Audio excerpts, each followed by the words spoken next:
ಹಾಡು ಮುಟ್ಟದ ಸೊಪ್ಪಿಲ್ಲ, ನಿನ್ನ ಮೆಚ್ಚದವರ್ಯಾರಿಲ್ಲ.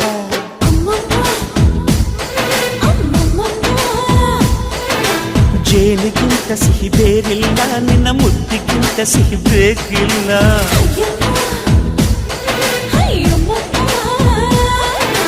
ಕಣ್ಣು ಕುಕ್ಕುವ ಬೆಚ್ಚಿ ಬೀಳುವ ಅಂದವಾದ ಹೆಣ್ಣು, ರುಚಿ ರುಚಿಯ ಬಾಯಿ ಚಪ್ಪರಿಸ ಸಿಹಿಯಾದ ಹೆಣ್ಣು.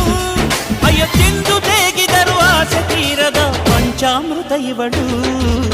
ಅಮ್ಮಮ್ಮಮ್ಮಮ್ಮೋ ವಯ್ಯಾರಮ್ಮಮ್ಮಮ್ಮೋ ಅಮ್ಮಮ್ಮಮ್ಮಮ್ಮೋ ನೀ ಸಿಂಗಾರಮ್ಮಮ್ಮೋ.